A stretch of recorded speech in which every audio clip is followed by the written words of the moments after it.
My name is Duncan White, and I convene this series of the Mahindra Humanities Centre. I'm delighted tonight to be introducing Laila Lalami, who will be in conversation with James Wood. Laila is a writer of remarkable range and talent, the author of 4 critically lauded novels and the recipient of numerous awards and fellowships. She was born and raised in Morocco, reading English for her undergraduate degree at the University Mohammed V in Rabat, before moving first to London for her master's and then to LA, where she completed her PhD in linguistics at USC. She continues to live in California, where she is Distinguished Professor of Creative Writing at the University of California, Riverside.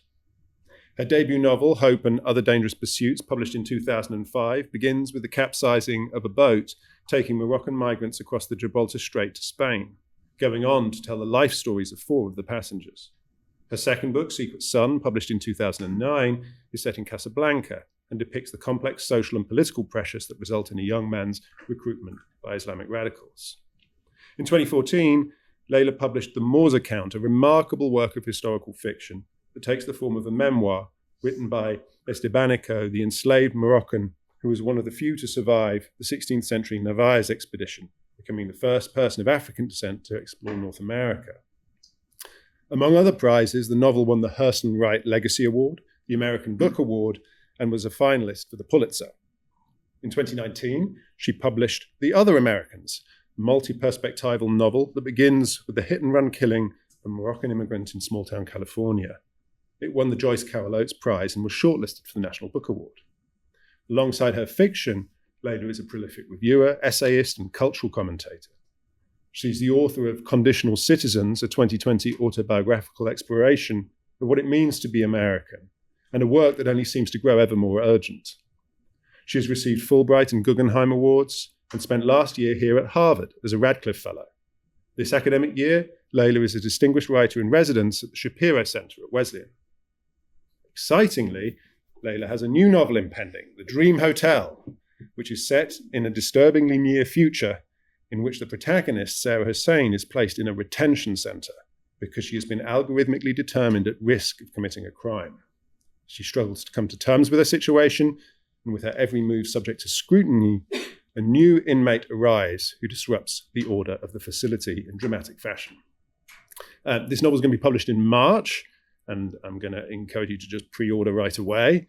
And tonight, Laila will begin by giving us a short reading from the beginning of The Dream Hotel. In conversation with Laila is James Wood, who needs little introduction. He's the greatest literary critic of his generation. The greatest. You're about to say it. Yeah. I'm still living. A staff writer at The New Yorker and a professor of the practice here at Harvard. He is a distinguished novelist in his own right, having published The Book Against God in 2003 and Upstate in 2018. He's the author of 6 books of essays and literary criticism, the most recent of which is Serious Noticing, published in 2020, which gathers some of the best of his essays from the last 2 decades, kind of the greatest hits, James. Right? Okay, before we begin, I'd like you to please just take a moment to silence your phones, please. There will be opportunities for questions from the audience. If you have a question, please raise your hand. We will have microphones circulating so that we can all hear you. And so, without further ado, please join me in welcoming Laila and James. Thank you very much, everyone, for coming. It's a real pleasure to be talking to you, Laila. I think we had agreed beforehand that Laila would read from the new novel, which is the only book of hers that I haven't read. And so then she could talk about it and talk to you about it if she would like to do that. Perhaps at the end of our conversation, before we take questions.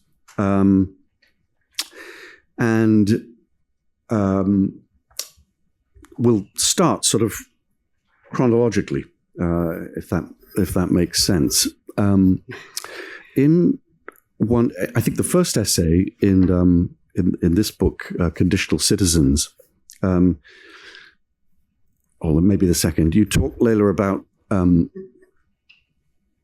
sharp divisions, black and white divisions between groups, subgroups, and so on. And you talk about how one might escape those borders and divisions, and how you are yourself. Your life is an enactment of that kind of escape.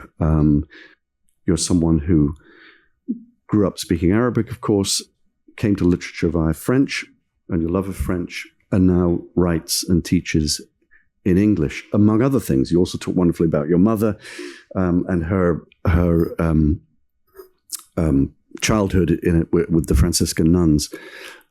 So I just wondered if we might just begin with talking about that. Maybe particularly first the two things: the discovering a love of literature through your love of French, and then the shift to writing not in French or Arabic but in English here in the States. Sure. Can you hear me?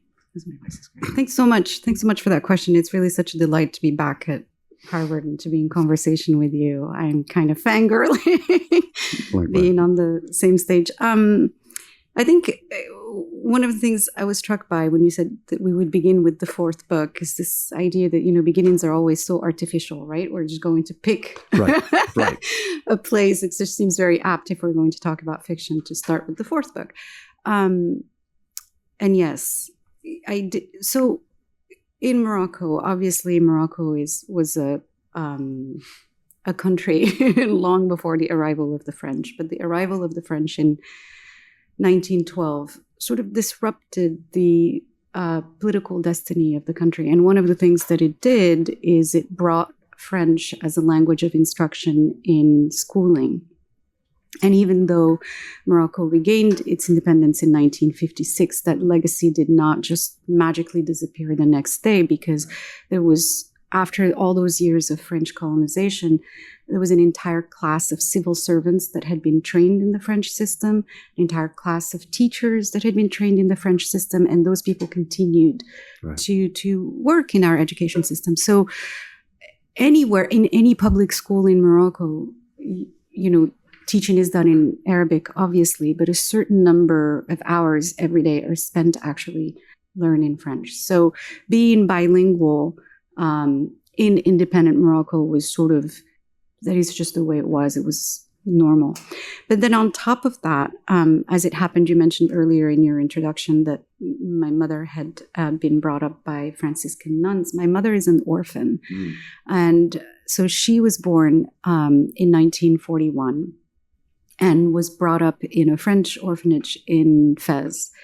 And it's actually an interesting story. It's something I've never really written about because obviously it was a very traumatic upbringing for her. The way in which the institution functioned, it's supposed to be an orphanage in which the wards are being taken care of, but in reality, in many ways, it really was also a work camp, right? So they had to work to sustain themselves. And but so she was also brought up essentially in a French-speaking world. And so when I was a young child, my parents put me in a French school. And so the first 5 years of my schooling, 5 or 6 years, were spent in a French school. And then I transitioned to public school after that. And so, yes, I did read literature in Arabic at that point in public school, but that early training in French meant that there was a certain ease and familiarity with French, in the sense that the earliest literature I read was in French, right? So beginning with comic books, like you can think of Tintin and Asterix and all of those. And so there's a certain, not just familiarity, but just the love of the written word that you connect with childhood, that for me, that experience was in French. And I remember some years ago, I was at a conference and I happened to mention this experience to a Dutch writer who happened to be sitting at the same dinner table. And he said, "Oh, but that's wonderful. That's so wonderful that you have this experience of having been exposed to French literature at such a young age. It makes you so worldly." And of course, the part that he was missing is that as worldly as it is, it actually detached me from actually learning or reading or developing that early love and connecting it with my own culture and my own language. So when I started writing, which was in childhood, I, of course, was writing in French because that was the language in which I had been taught. And it was really only when I went to college and I majored in English and started reading people like Edward Said and so on that I really I sort of developed a dislike of writing in French. I just felt that the more I did it, the more I felt awkward doing it. It felt to me there was a bizarre sort of like colonial gaze to the writing that I could not detach from the writing. And so I gave up writing for a few years. And it wasn't until I moved to California to do my PhD, and I started writing these research papers in English. And then I thought, well, is that all there is to life? Is just writing these academic papers in linguistics? And I really missed the writing of fiction. And then I thought, well, why don't I try my hand at writing English? It's more neutral for me than writing in French. And so that's how I came to write it. And I'm sorry, this is a long answer, but that is it's sort exactly of the context of it. That was certainly what I wanted. I wanted to hear that. In the same book of essays, and in a minute, I really want to get to your first novel, Hope and Other Dangerous Pursuits. But in that same book of essays, throughout really the series of essays, you talk about this notion of the conditional citizen. And it's, well, one of the things that you press down on, and that clearly is a sort of tormenting, rightly so, episode, is that famous one when, in 2008, when John McCain was asked by an anxious petitioner, I'm worried about Barack Obama because he's an Arab. And you might remember McCain answers, no, ma'am, he's a decent family man, a citizen with whom I just happen to have fundamental disagreements. And you write very well, not only about the first thing, which was picked up on journalistically and so on, which is, no, he's a family man, but also the second thing, a citizen. Do you want to just talk a little bit about that? I mean, I think it stood out to me that was something. I hadn't noticed it really until you. Yeah. It stood out to me when he said that, because that's something that, I don't know if you remember, but there was a spate of incidents during the Trump administration where people would call the cops on different, I mean, it happens all the time, but I remember that at the time of the Trump administration, it was getting more ink than it normally does. And I remember there was an incident just like this one where this man in New York got into an argument at a cafe and basically started ranting and was calling, we should call ICE, and I'm a citizen and my taxes pay for them. So it's the fact that the word can be used, as in the case of McCain, as a defense, or in the case of that guy as a cudgel, and an insult, or potentially as an insult. It just seemed to me to be interesting because it implied that citizenship was a status that is sort of intrinsic and not necessarily accessible to everyone. And so that's something that I write about in the book. It comes up a lot. And that's part of the reason why I write about it from the perspective of conditionality. This comes up constantly in the news, where you hear that things like love it or leave it, right? So if you want to be a citizen, you have to be quiet about all the things that don't work. You should be grateful you're a citizen. Right. And I reject that entirely, this whole idea of citizenship being something that is a gift. Yeah. It's just a legal status. It just means that you are a part of a political community. And with that comes not just a right, but also a responsibility. Yeah. It really got me thinking about that, because You became a citizen in 2000, I think. I became a citizen in 2020, I think it was. And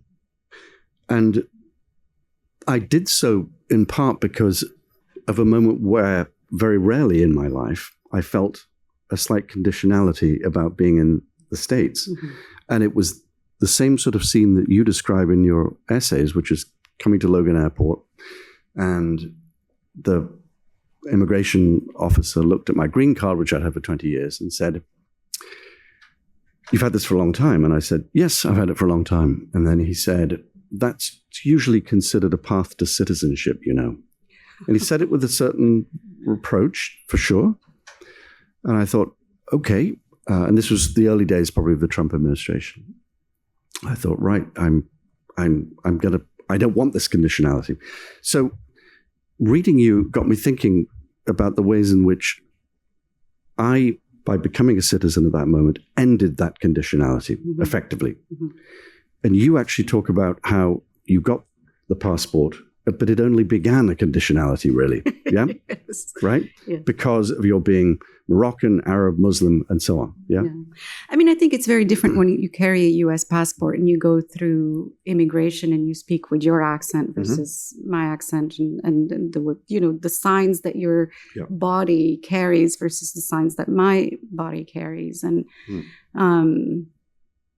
that is something that, in researching and writing about this book, I was amazed at how the sort of boundary between citizen and non-citizen, or citizen and immigrants, or citizen and non-citizen anyway, how that boundary has continually shifted. There has never been a moment in U.S. history where it has not been debated, pushed back one way or pushed back the other. It has been continual. Right now, we're going through another phase of it. Yeah. No, well, I don't want to we could talk for a long time about the essays, and they're wonderful, but I also wanted, so let's go back to your first book, and it's full of conditional citizens and immigrants, and it's a book about four Moroccan migrants who are trying to get across the 14 kilometers from Morocco to Spain, and it begins with the description of the boat, of them actually jumping out of the boat, and then returns to after about 15 pages, fills in what's become of them, their earlier lives before they decided to make the trip, and then finally their lives after they made the trip. You're really drawn to that sort of ensemble thing because you also do that in your last novel. Mm-hmm. It's a form you like to sort of. Well, it sort of happened organically with that book. It began with a short story, the one that opens the book, which takes place. The book takes place chronologically. It takes place in the 1990s, and the main character is on that boat with a group of strangers. And I was interested in writing about it from his perspective, but also about the fact that it's an extremely significant moment in his life, and he's sharing it with a group of 30 complete strangers, and they're having this extremely intimate, physical, and highly intense experience. It's going to decide their entire future. And they're all strangers to one another. And so I started writing about it, the story of this character as he's going through this journey. And the story kept getting longer because I was doing these sort of flashbacks about his life before he got onto that boat. Right. And I thought, in the process of revision, well, this is just kind of getting clunky and long. So I'm going to, maybe it's actually two stories, and one just happens to be about his life before he gets on that boat, and the other one is the actual journey that he's on.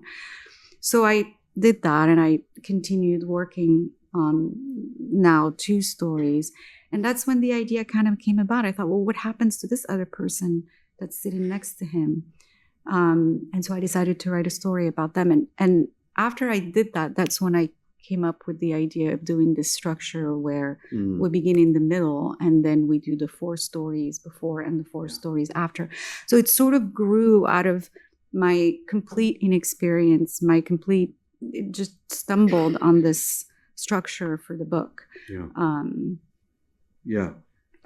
it was, there's something about it that I think stayed with me, because I think I enjoyed playing with, for lack of a better word, the sort of architecture of the book and the architecture of the narrative, and that's something that I think I've ended up returning to with the other books.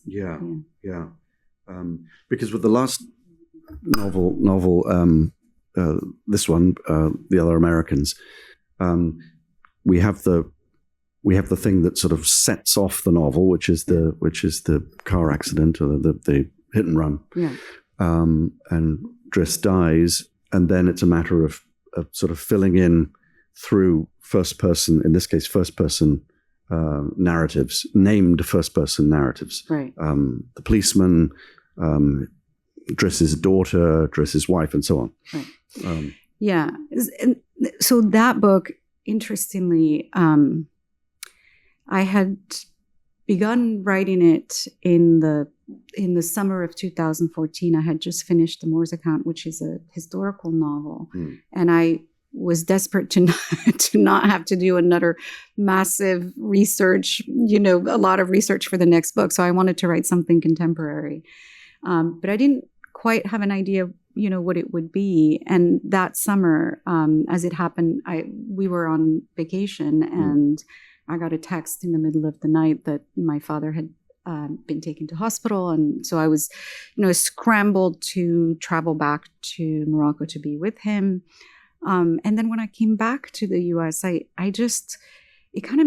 got me thinking, how the decision that you make when you're very young, right? You're in your 20s, you're not thinking about what will happen 20 or 30 years later, the consequences of that decision. So moving to the United States, obviously I was drunk on love. What did I know and think about, it was going to happen later when I was, older. And of course, having parents who are aging and not being able to help them and not being able to serve them in a sense. And I think most people in this country that are citizens had this experience during the COVID pandemic, right? Where you're stuck at home and you're not able to go visit your grandfather or grandmother or whatever. But that is sort of the condition of the immigrant, right? It's not always possible to just pick up and go and visit, and visits are planned long in advance. And so it kind of got me thinking about that, about sort of like this missed connection. And I thought, well, it'd be interesting if there was a big event that sort of brings this family together, and allows me to kind of look at a character going through the longer term consequences of that decision to immigrate. A decision, by the way, that is made continually by millions of people around the world, right? So in this country, we have something like 40 million immigrants. And this is something that's very ordinary. And I just felt that it would be interesting to spend some time with that. And so the book begins with this car accident where the father dies, and that brings back the daughter, and sort of, all kinds of family conflicts kind of come up to the surface. And in writing the book, initially I had written it, so my idea had been, I would do it from 3 perspectives: the perspective of Nora, perspective of the detective, and the perspective of sort of her love interest. But what I found during the course of writing and rewriting the book, and also in talking to my editor about it, this is actually a funny story. He called me. I was at Boston, or headed to Boston I was headed to Boston from Los Angeles. And he called me and was like, "Oh, congratulations. We love the book. We're very proud to publish it." And then there was a pause. And it was like, but, have you considered, what you've done with all of these minor characters in the novel. You have given them such rich histories, and it's sort of, be interesting to see what role they're playing in the book, particularly as you seem to be having trouble moving your plot in certain elements, in certain parts of the book. Right. So, for example, anytime that you have a mystery, as there is a mystery in this book, crucial information has to be withheld. And since I was only using the 3 point of view characters, it was very difficult to bring in the witness who hadn't seen, who couldn't come forward. So it was easier to just bring in the witness as a main character. And so I remember I got on the flight and started thinking about it. And on the back of my boarding pass, I started writing, what characters interest me if I were hypothetically to rewrite this book in this direction. And so I decided to write down the characters that interest me, as I said, on the back of that boarding pass. And then when I returned home, I decided to just give it a try. Like, just write 50 pages and see what happens, and see if you like it. I mean, they said it was fine the way that it was. And before I got to page 50, I realized, oh my God, it really opens up the book, and it just lets it breathe, and it just gives it more music, and I can do this, and I can do that, and I can do this other thing. And it just started having so much more fun with it. Yeah. And so I spent another 2 years rewriting it. So the story of Driss himself could have been a single. I mean, it's a wonderful story. Or Driss and Mariam. I mean, he comes from Morocco he wanted to be an academic. He comes as a graduate student in philosophy, but he has to leave due to political reasons. Comes to California, can't get academic work. Even back then. Yeah, right. And ends up running Aladdin's Donuts. Yeah. Right, and then that becomes a restaurant, the pantry, and so on. But that could have just been a tale in itself, I think. Yeah, absolutely. And it's one of the things that I love playing with is with every character kind of really getting into sort of their backstory and how they came to be part of that story. It's interesting that you bring up that he has this Aladdin's donut, because there's a bit of sort of identity. There's a play on that. Obviously, he's trying to market a certain kind of identity in order for him to be able to sell his donuts. So he uses Aladdin as the name of his store, and of course, the store ends up, it gets destroyed in a sort of a mysterious act, and that kind of sets up also part of the background of what happens to him in the story before the hit and run. Yeah. Yeah. Yeah, I think, doesn't he become famous for his honey glaze, which has particular ingredients that are known only to him? Yeah. So just briefly to go back to the first novel, there you are writing in English. You've completed a book. What was that experience like to be? I mean, you'd made a decision to write in English, but were there moments when I have no idea what that would be like. So I'm just curious. I mean, I couldn't do it myself because I don't have that linguistic ability. So were there moments when there was like a sort of ghost of Arabic, sort of as you were almost wishing, I wish I could do this chapter in Arabic? Let's say French is out of the picture, but certainly Arabic, right? There's always that wish. That wish just, I don't think will ever leave me. There is a sense of estrangement within myself that I have with English, because it's not my language. For me, it's just something that I think it's a wonderful language, but it isn't mine. And so I'm in this way that this country that I've lived in for 30 years is I'm a guest in it. And so in that same way, I am a guest in English, I suppose. And I think it just, the loss of Arabic, and I consider it a loss in the sense that while I'm fluent in it and I can read it and I can write short articles in it, I just don't have that eloquence that would be necessary to write, I think, fiction. But I should specify here, just to complicate things further, when I speak about Arabic, it's a shorthand. There's actually different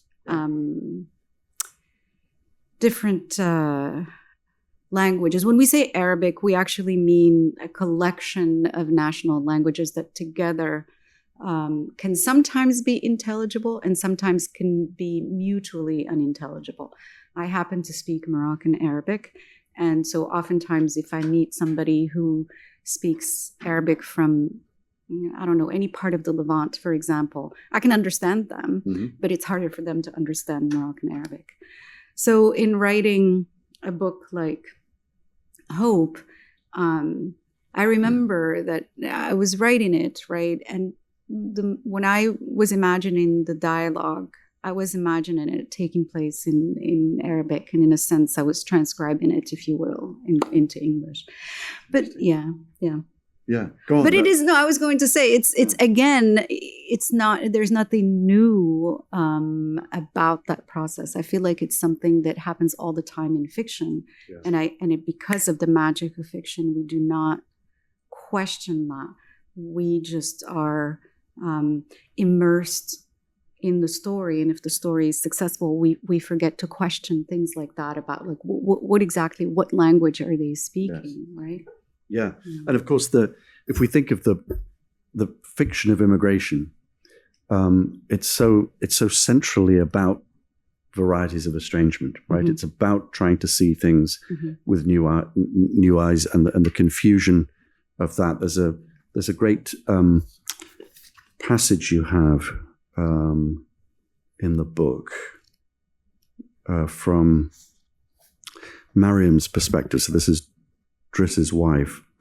When we moved to America 35 years ago, many things took me by surprise, like gun shops next to barber shops, freeways that tangled like yarn, people who knocked on your door to talk about Jesus, 20 different kinds of milk at the grocery store, signs that said, "Don't even think about parking here." And this is the bit I really like. I remember pointing them out to Driss. They even have signs that tell you what you can't think. I love that that sort of slight misreading of the what would be an ordinary sign to like unremarkable to an American who wasn't seeing it with an immigrant's eyes, right? Yeah. But to her, it almost looks like weird thought control. Don't even think. Now we can tell you what not to think. Don't think about parking here. Right, and again, it's the irony. You have to think that they're escaping political oppression in their home countries. It's it's kind of a nice little detail. Yeah, and this is, of course, this runs through your biggest book, or maybe biggest book up to now, the Moor's Account, which is a historical novel about a famous expedition in 1528 to Florida, and I want to talk to you about that in a minute. But it strikes me that one of the things that runs through that book, of course, is first of all the act of naming that the colonists do, and then their humbling by circumstance, so that they actually, as you note at one moment in the novel, stop naming things. And even when they were naming things, they were, of course, not. If we now know, say, that where they were moving through is sort of near Tampa, right? We have to do our own. When we encounter the Bay of Oysters, the River of Nuts, whatever it is, water lizards for crocodiles, right? We're doing our own kind of revision of the things that are the names and so on that are familiar to us. But I was fascinated by that naming thing. But just, if you wouldn't mind, for those of you who haven't read the novel, would you just set up this famous expedition, which dwindled into 4 survivors, one of whom was probably a Moroccan, who they'd named Estebanico, and who you name Mustafa in your book. Yeah. So the idea for the book came in I think it was in 2009, I was assigned a book to review for The Nation magazine. And it was a polemic about Muslim immigration to Europe. And it wasn't by that awful English guy. Yes. Oh God, he's awful. Douglas. No. Another awful English guy. No, but you know who I mean. That awful guy. Yes. Douglas someone. No, a different awful English guy. Sure, they both write for The Spectator. I think it's Christopher Caldwell is the awful guy I have in mind. He's American. I know who you mean. Someone can help me out with the awful posh English guy. Douglas someone. Duncan knows who it is. He writes for The Spectator and he's now practically a fascist. Yeah. But anyway, it's the same as Christopher One Caldwell. of those guys. Yeah. I thought he was this whole time. Maybe because he was writing for... Yeah. No. Well, anyway, just imagine one of the many awful guys that write about immigration. Anyway, it was a polemic, and it had been assigned to me to review, and I read it, but I was doing sort of like research about not just sort of the contemporary sources he was using, but also just about the sort of premise that he was taking, which is that Muslims were completely foreign to Europe and did not belong to it. And I think that his example was that, here in the United States, when we think about when we think, for example, about Mexican immigrants, well, there is, Mexican immigrants are Catholic, and there is a certain familiarity between those immigrants and the natives. But when you bring Muslims to Europe, you're bringing, it's like oil and water. They're very different. They're just, so that was sort of the idea in the book. And I was sort of looking at like, well, what is the history of that idea? And in the course of my research, I stumbled on a book by a Moroccan scholar at the University of New England. The book is called We Are All Moors. And it sort of disputes this idea of the foreignness of the Moor and starts talking about where it came from, which is essentially after the Inquisition. But anyway, halfway through that book, Anwar Majid is the name of the scholar. He, in passing, mentions this enslaved man from Morocco who had landed in what is now the United States in 1528, a man that the Spaniards called Estebanico. And I remember being surprised, how come I haven't heard about that? That seems like it would be something that would be taught in our history books, right? And so I decided to just look him up, and I found out that there was actually a book by Cabeza de Vaca about that expedition, which is apparently a very famous, ill-fated expedition. Typically the famous ones and the successful ones that we hear about, right? Like the one by Hernan Cortés that leads to the conquest of Mexico, but there were apparently many, many, many failed ones. And this was one of them. And the only reason it's ever even been recorded in history is because of Cabeza de Vaca's book. And so in it, he talks about how they all landed in 1528, and it was an expedition that had 600 people in it. And this is in Florida. Yeah. And in short order, they made a very stupid decision, which is to split the expedition into two and send the sort of women, the children, the people that didn't need right away, and just basically just the soldiers, keep only the soldiers and the sort of able-bodied men to kind of march inland to look for gold. And that was their doom because there is no gold in Florida, but there are alligators, as you mentioned, and there are indigenous people who don't take kindly to having invaders come. And so all kinds of things happen to them. But we, as I mentioned, know about this expedition because a Spaniard who was a part of it wrote about it. Yeah. And he wrote about it in a narrative that is the earliest narrative we have of Spanish exploration of North America. Right. And the narrative is, when you read it, it's a fascinating little book in Penguin Classics. The introduction is basically all this praising of Charles V, the King of Spain, and it's dedicated to him. And as soon as I read it, the idea, it was like a light bulb moment. I was like, this is ridiculous. This whole book is ridiculous. The dedication is ridiculous. The silences are ridiculous. And it's ripe for a retelling. Yeah. And so that's how. So basically, it's the story of the expedition, but from the perspective of this man. And in writing about it from his perspective, since we don't really know we're not even 100% sure that he is Moroccan, right? I mean, I'm reasonably sure, 90% sure, but not 100%. We don't know, right? So we do know he was enslaved. Yes, we do know he was enslaved. We do know his slave name. We know he was born in Azamor, so that's why we think he's Moroccan. But what if Cabeza de Vaca made a mistake? Maybe he arrived in Azamor, there is that possibility. But I take Cabeza de Vaca at his word that Estebanico was born in Azamor. And we know he spoke Arabic, and we know that he was Black. Those are the sort of 3 facts that we know about him. And so the book is basically an act of kind of creating an entire story, an entire life for him that begins before the expedition and continues after the expedition. And the expedition is just sort of the central,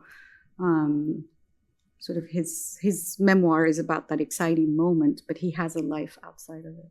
Yeah. Mm-hmm. It's a fantastic tale that you wrest from the official sanitized version, and by the end, these 4 survivors who have married indigenous. 2 of them, I think, were married, and Mustafa himself has married indigenous women. They're also they're like the band of crazed cowboys in Blood Meridian by the end. They're the inverse of that, as it were. They're sort of they've become part of the landscape and so on. That's interesting. It's an amazing book, and I don't want to give this away, but it's hard to talk about it without mentioning that in the end, in your version, Mustafa doesn't go back to Europe, but stays, and goes back actually to his wife's people. Yeah. Which seemed to me, I don't know if this was at all in your head, but it's a wonderful fictional response to, at least in English, to the Robinson Crusoe tale, because the Robinson Crusoe tale, which some of you will remember, is really absolutely about restoration. Like, he has his 35 years away, and then he comes back, and he, like Job, he gets it all back, including his plantation and his slaves. And this one, it's just the exact opposite. Yeah, no, it's interesting that you bring that up, because one of the things what really drew me to the idea of even writing the book from his perspective was because of his position as an outsider. Right. That was something that was immediately attractive to me. Like, the fact that he is this stranger among all these, like, he has been sort of swept up in this expedition. He's not a native person, and he's not one of the conquerors. He's somewhere in between. And that, I thought, was a very complicated position that I felt great kinship with, right, and just wanted to write about.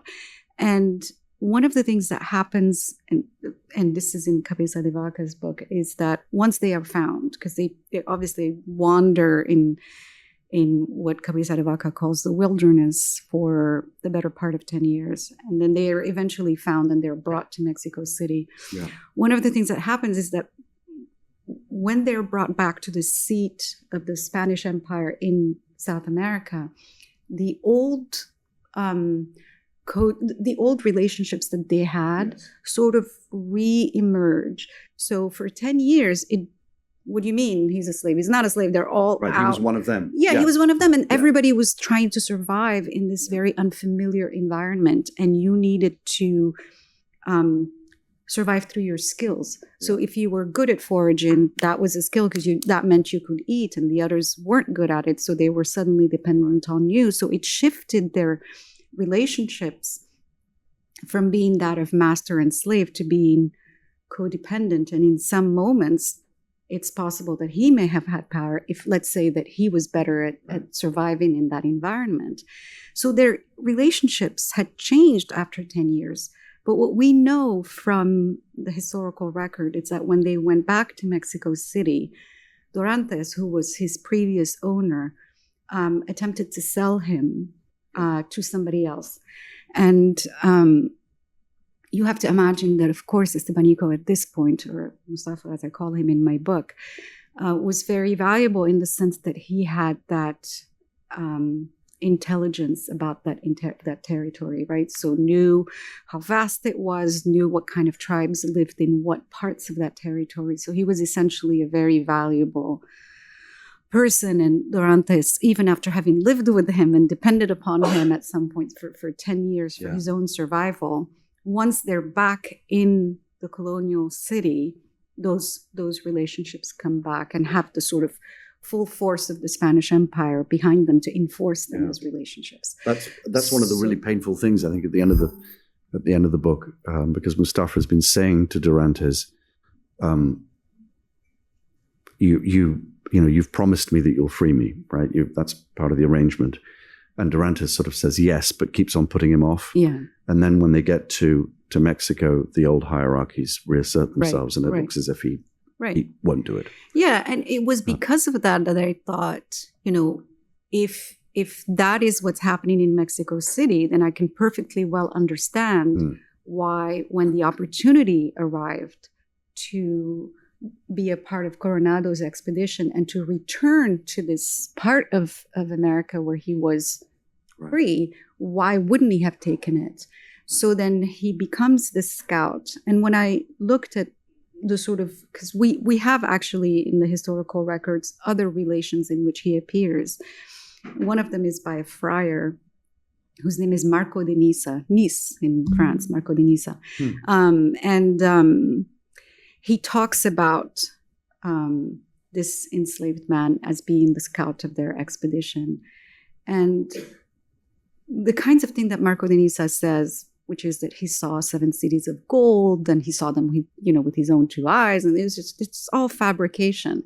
And so if that is what is in the historical record, then I thought, well, it kind of makes sense that if the guy that tells us he died, that's his version of the story. And in the novel, we get to have a different possibility, a possibility that allows us to have that freedom, to kind of let him survive in freedom in a different way, and still have it be plausible, still have it be possibly the truth, meaning it follows the same facts, but it tells a completely different story, which is all that history is, right? I mean, it's an argument about the same sets of facts, just told differently by different people, depending on who's in power. It's a tremendous justification of the whole project of the novel, I think, and of the historical novel, what you do in that book.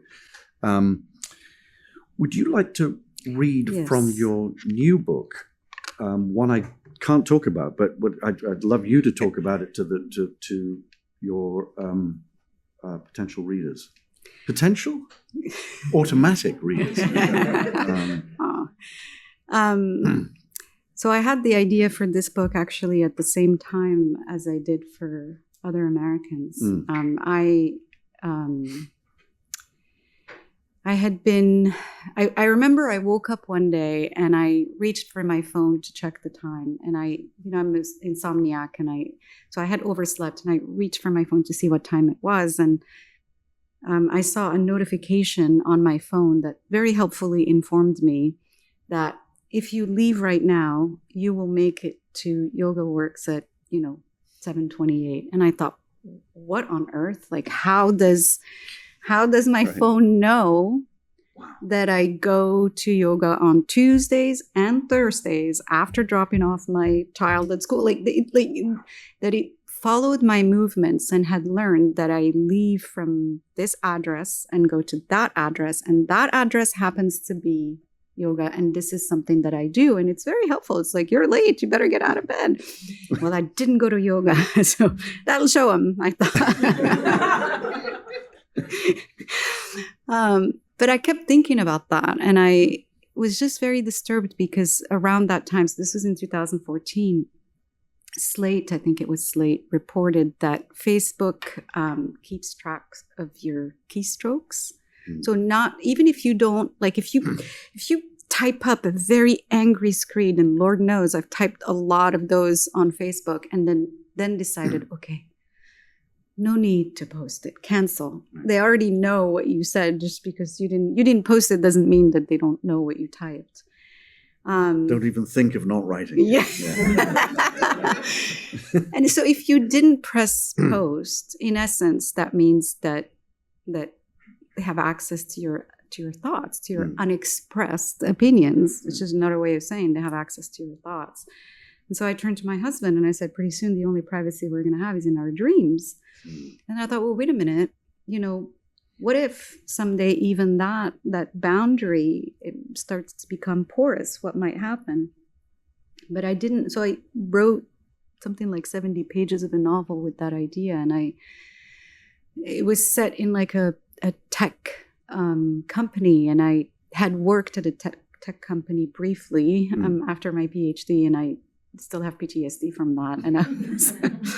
And I just couldn't continue with it. So I set it aside and wrote this book. And then the pandemic happened and I was stuck at home and very depressed. And I thought, I need something to just kind of get up every day and do something. And I picked up that book and wrote it. And so without setting it up for you guys in any way, other than what I just said, I'll read the opening.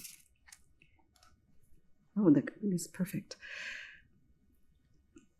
The dream ceds to reality, or perhaps it's the other way around, and she pulls herself from the tangle of sheets and stumbles out into the hallway. There she waits, barefoot on the cold floor, until the bell stops ringing. She stands still, limbs straight, eyes fixed on a point in the middle distance. If Madison has taught her anything, it is that compliance begins in the body. The trick is to hide any flicker of personality or hint of difference. From white domes on the ceiling, the cameras watch. The others line up alongside her, rubbing sleep from their eyes, squinting under the chrome-plated lights. The fixtures date back to 1939, when Madison was a public elementary school, enrolling as many as 400 children every fall. Back then, the town of Ellis had a farming tool factory, a movie theater, a thriving pool hall, 2 modest hotels, and natural hot springs that attracted tourists from 90 miles away in Los Angeles. A century later, the factory was shuttered and the springs were dry. The school sat empty, its walls spotting with mold, until the city council sold it to SafeX. Because of legal constraints on renovation, Madison's new owners had to keep the original lighting and metalwork, but they threw away the blackboards, stripped the state maps and alphabet posters from the walls, auctioned off the furniture, and converted the second floor into a ward. When they brought her to her cot in 2008, the smell of industrial floor cleaner made her ill. She wrestled with the window, her knuckles turning white before she noticed that it had been welded shut. But these days, the smell of synthetic pine doesn't bother her as much. Living with strangers in bare rooms, showering next to them in open stalls, standing behind them in line for the compods, all these have taught her to be alert to more intimate scents. From 4 feet away, she can smell the cream her roommate rubs on her skin to treat the rash she developed in the jail. The attendants bristle when one of the women calls Madison a jail. This is a retention center, they say. It's not a prison or a jail. You haven't been convicted. You're not serving time. You're being retained only until your forensic observation is complete. How much longer? Someone will always ask. Depends, the attendants say. Some retainees stay just 21 days. Others have to stay a bit longer. The attendants never call the women prisoners. They say retainees, residents, enrollees, and sometimes program participants. Hinton comes through the gate 7 minutes after 6. There must have been some traffic on the highway or a delay during the security briefing. This morning, his hair looks freshly cut, bringing out his high cheekbones and bright, hungry eyes. But his fine features are muddled by the burn scar that runs along the base of his neck just above the stiff collar of his uniform. The scar is a frequent subject of gossip at Madison. Some people say Hinton was injured in the Tahunga complex fire, which burned his house to the ground and killed his dog, supposedly a German Shepherd. Others point out that the scar looks old, so it must be the mark of a youthful accident, a mishap with a firecracker, say, or a brawl around the campfire. Who knows? But the scar gives him substance, rescues his looks from bland perfection. Unhurriedly, he makes his way down the hall. At 2:02, he berates 2 retainees for a towel lying in a heap on the floor. That it must have slipped from its hook on the wall doesn't matter. They're responsible for keeping their quarters tidy. There's another issue in 2:05, something about an overflowing wastebasket. But it's only at 2:07 that his vigilance pays off. He finds, under a blanket, a battery-powered nightlight, smaller than a fingernail. Staying awake past 10 is against the rules. Everyone knows that. "You people amaze me," he says, whistling in mock admiration. From his breast pocket, he pulls out his Tecmarian and touches the screen to file a report. It's like you're not even trying to lower your scores. 2 more steps, and he'll be at 2:08. She can already smell the instant ramen on him, made with hot water from the tap and slurped at his desk before the start of his shift. Does he know he's the object of so much speculation? Does he care? Perhaps he gossips about the women, too, when he eats lunch with the other attendants or when they're bantering in the locker room after a long shift. One thing is certain. Hinton takes pride in his work, always handling device check in the morning rather than delegating it to a junior attendant. He never rushes through it, even when all the women are standing in the hallway, shivering from the cold. No matter how long he takes to get to her, she doesn't lower her head to make it easier for him to reach behind her ear. It's a small thing, but it's what she can do to signal her resistance. He points the scanner at the back of her skull, and the scanner gives a beep, indicating that the neuroprosthetic on retainee M7493002, username Sarah T. Hussein, hasn't been tampered with overnight. She's about to turn around when he asks, "What's the matter?" His eyes are direct, unblinking. "You look a little off today." How can he tell? But keeping her mouth shut is another thing Madison has taught Sarah. A response, no matter how anodyne, might be used against her. She waits, hoping her face is blank enough until he moves on to her roommate. Now the day can begin. It is a frigid morning in October, the morning of her 38th birthday. That's it.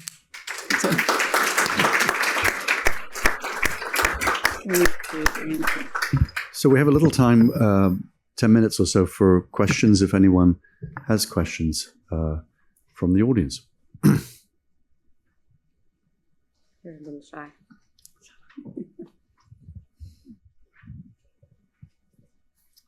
Hi, Laila, thank you so much. It was so wonderful to listen to you and talking about your novels.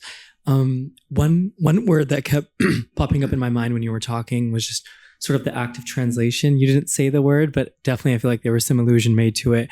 I wanted to ask, I mean, obviously, as you said, you sort of have this contentious relationship with French, et cetera, and so forth. But is there in any particular novel, do you feel yourself connected, maybe not sort of in writing in Arabic, but with the Arabic literary tradition more than any other, as Professor Wood said, sort of the ghost of Arabic that is hovering across your novels?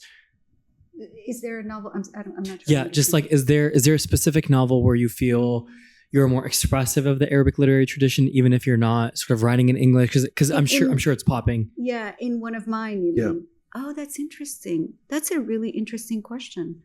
I would probably say nobody has ever asked me that. That's really interesting.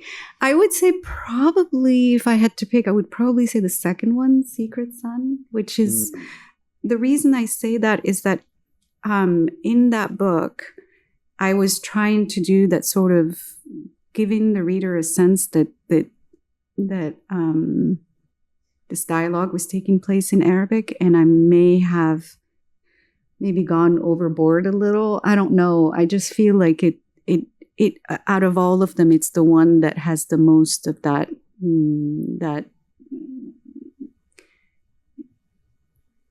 not translation, but it has more of Arabic in it than the others, I would say. That would be, I don't know. Did you read that one? No. So there you go. Yeah. Other questions?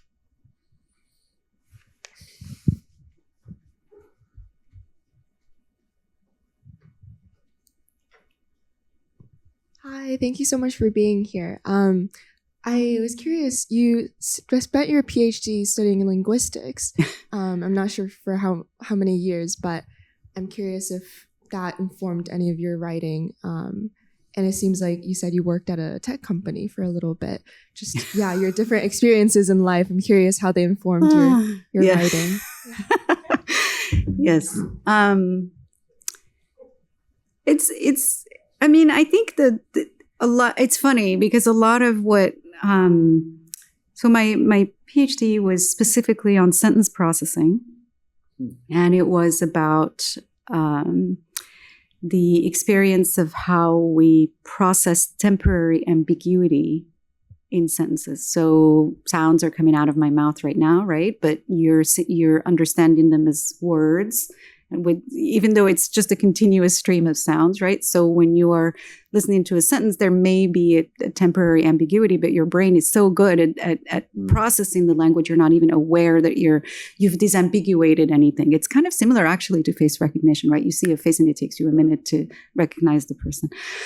I don't know that any of that has helped in fiction, but it certainly hasn't hurt because because it's really given me a lot of perspective on writing and on thinking through language and on being able to break it up. And I think the way that I don't have an MFA, so I like my training is in linguistics, and so in writing fiction I've come at it, just as a lover of fiction. And I analyze it to the extent that I need to analyze it to learn how to get better at what I do. And I feel like having that training in linguistics has been a help. It certainly has not been an impediment. But with the tech company, it did come in handy because, as you will see in March 2024, there is a whole long chapter that takes place at this tech company that is responsible for creating this product that will allow you to get great sleep, which I remember I mentioned I was an insomniac. So this product allows you to get great sleep. There's a fine print to that, which is what the book is about. And even the part, so the part of my PhD that is relevant to this book is that it was in experimental psychology. So that actually also comes up in the book. So I will say it has been, none of it went to waste. It all got used up in writing fiction one way or the other. And I tell my students who are in the MFA programs and have a lot of anxiety about writing fiction, that everything that you're living through is something that you end up using in your fiction. And as somebody who constantly feels as an outsider, I've come to realize that it's very much that outsiderness that makes me a writer. That feeling of being on the outside looking in, that feeling of being, like, even in a tech company, being the only woman who was sitting in a room full of like computer science and, computer scientists and computer programmers, that ended up helping me in the end because it's what connected me to this character in this book that I end up writing about.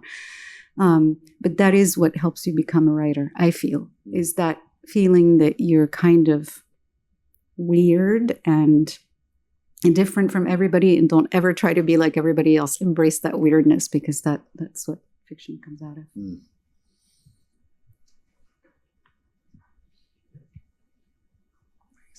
Got one down here. One at the top.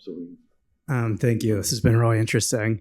I wanted to go back to talking about Estevanico and the Moor's account, because the thing that really stuck with me and the narrative of Cabeza de Vaca is the way in which, like, he is always proselytizing and always speaking to indigenous people as sort of a savior, or he kind of describes them as being awed by their presence, but then talks about Estavenico actually communicating with them and actually talking to them and being like, where are we? How can we get food? And it always seemed to me that there was like, he lived between worlds in a way that allowed him to be that kind of, not just a translator, but a guide. And so you said that you kind of identified with that historical character and then with the character Mustafa in your book. So I'm kind of curious for you as a writer, especially one who, you know, grew up in different languages, like how you see yourself as able to kind of go between worlds or to kind of provide some guidance between worlds in that way. Yeah, I mean, it's just been a running theme of my life. So just to give you, by the way, interesting sweater. What a choice for today. Oh, is UCLA? Oh no, it's Boston. Okay, never mind. I thought you were doing that. No, it's been a running theme in my life, and that's why I feel like that's why I felt so much kinship with him. You know, I think it was Salman Rushdie that put it as like, I am a translated man. I think that's in shame, I think. And that is how I feel. So just to give you an example, you know, I mentioned my mother was, you know, grew up in this French orphanage. So it's on my mother's side. But on my father's side, my grandmother was illiterate. So when I would come home from school, I had to be able to communicate with her about things that we learned. And I couldn't use fancy words. I had to be able to communicate with her. So throughout my life, I've moved through these different environments that are completely radically different. And I have learned in a way to just make my way, like it just basically to be able to communicate with all these different people. So I think that's probably what drew me to linguistics in the first place. And that is what also drew me to fiction. And that is also what drew me to the kinds of characters that I write about, people who don't fit in. And I think what's interesting about Cabeza de Vaca and what he tells us about Estevanico is that initially they send him to talk to indigenous people because they feel that it will make them seem more powerful to have an emissary go in and talk to them and tell them that the white gentleman, the Castilian gentleman wants such and such a thing. And the idea that you can send someone to learn this other language thinking that you're going to retain the power when the other person is the person that is learning the language and is able to tell you what they said and can be choosy because the act of translation, like the act of writing fiction, isn't, you know, you make choices constantly. So I thought that was just hilarious when I was reading the book, that this was the setup. Oh, we did this because we thought it would make us seem more powerful. And I'm like, no, actually, you just ceded your power to this guy. And I thought it would be, you know, something to explore in the book. And I just thought it was wonderful this is how I was reading Cabeza de Vaca. When I saw that, I thought, okay, I've got to use this in the book and write about that, him learning these languages and sort of acquiring his essentially regaining his freedom through the act of learning these other languages. Yeah. There were two. There was this. To the one top and the bottom. Hi, thank you so much for being here. I've been following your work for many years. Oh, okay. I think if I'm not misremembering, you did a Fulbright in Morocco. And I was wondering if you could speak a little bit to the experience of returning to Morocco for your research and your writing. Sure. So one of the things that it is a constant struggle as a writer is you're trying to line up enough funding to write the next book. And so I had sold my first book and I needed a way to support myself to write the next book. So I went onto the Fulbright website. I typed something and I got lucky and I got it. And so really that was I didn't need to do research. Don't tell this to Fulbright, but I did. But I ended up going back. And one of the things that was very strange about being back in Morocco was that instead of returning to Rabat, which is my hometown, I actually had an apartment in Casablanca because the book was set in Casablanca. And the weird thing is that instead of doing research, I ended up doing a lot of socializing, and which was good, but also in a weird way, a lot of the journalists that were parachuting to the country, they would somehow, I don't know how, find my email address and invite themselves over to tea. And so I was constantly like having a journalist come into my house asking me questions about like the history of the country. It was so bizarre. Like it was an interesting 9 months because I ended up spending way more time, talking to other people than I did doing any serious research. I mean, the research was, I know the country. So, but just being there was nice. It was nice to have the support for 9 months to be able to write the book. But to your specific question about, returning, it was an interesting 9 months because I got to see what it's like to be an immigrant, but for my husband, because he got to spend, he had to learn to take cabs and he had to figure out a way to get from point A to point B and order at restaurants. So it was kind of amusing to see see the shoe on the other foot. So that's what I'm trying to remember because this was a few years ago. I hope I've answered your question, but there was no great, emotional, turmoil in return and none of that. It was actually fun to be there for 9 months. I wish I'd had actually more time to work on my book instead of socializing, but that's what happened. So where and when did you learn English? And what does it mean to you to be writing in this third language? So I started taking English in the 10th grade, 10th, 11th, 12th, 10th grade. And then after I finished high school, so the way that Morocco's system works is, so everybody's bilingual, but then when you reach the 10th grade, you have to take another language. And so I picked English. So I did 3 years of English, and then I did an undergraduate degree in English in Morocco. And as far as writing in a third language, I know it's a bit unusual, but it has been done by other writers, some of them here in the US and in the UK. I'm sure you can name quite a few. Quite a few. It's interesting. It's as the years pass, it becomes more and more, less and less unusual and more familiar,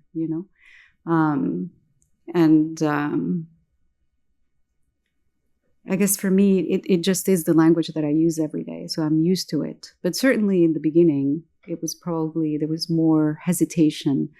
Do I say it this way? Is this the correct? I know this is grammatically correct, but is this idiomatic? Is this how people would say it? So there was more questions at the beginning than I have now. And I don't know. You'll have to tell me as a reader if it is entirely idiomatic, but certainly less hesitation now than there was 30 years ago. So. Well, Laila, thank you very much for a wonderful evening. Thank you so much for doing this. Thank you.